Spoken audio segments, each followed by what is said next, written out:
అలాగే ఇక్కడ ఉన్నటువంటి వాళ్ళందరికీ కూడా పార్వతీపురం మన్యం జిల్లా సాలూరు నియోజకవర్గం మక్కువ మండలంలో జరుగుతున్న సంబర పోలమాంబ జాతరకు 3 రాష్ట్రాల నుంచి భక్తులు తరలివచ్చారు.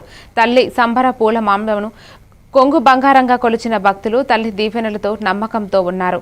అన్ని రకాల వాహనాలు ఆర్టీసీ బస్సుల ద్వారా భక్తులు భర్తీగా చేరడం ఏర్పాట్లు సక్రమంగా ఉన్నట్లు భక్తులు తెలిపారు. పార్వతీపురం మన్యం జిల్లా పార్వతీపురం మండలం జమదాల గ్రామం.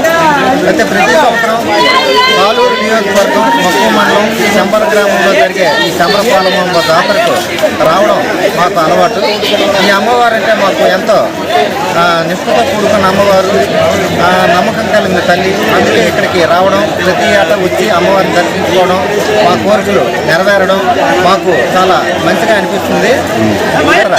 ఇక్కడ జరగడం 3 రోజుల పాటు మంగళవారం, బుధవారం, సోమవారం ఈ 3 రోజులు భక్తులు తాకిడితో శంబర గ్రామం అంతా లక్షలాది మంది భక్తులతో కిటకిటలాడుతుంది. ఇక్కడ అమ్మవారిని దర్శించుకోవడం వచ్చే భక్తులకు అవసరమైన ఏర్పాట్లు కూడా దేవాదాయ శాఖ చాలా చక్కగా చేసింది. ఏటా భక్తుల మనోభావాలకు అనుగుణంగా ఏర్పాట్లు చేస్తూ ముందుకు కమిటీ సాగుతుంది. అలాగే శంబర గ్రామంలో ఉన్న కమిటీ సభ్యులు కూడా ఎంతో ప్రతిష్టాత్మకంగా ఈ పండుగను జరుపుతున్నారు. ఈ 3 మండలాల్లో ఉన్న చుట్టాలకు, బంధువులకు ఈ గ్రామస్తులు ఆహ్వానించడం, పండగకు వారు రావడం ఎంతో సందడి వాతావరణం నెలకొంది.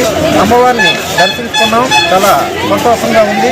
అమ్మవారు ఎంత నిష్టగల అమ్మవారు. అమ్మవారిని కోరుకుంటే కోరుకులు తప్ప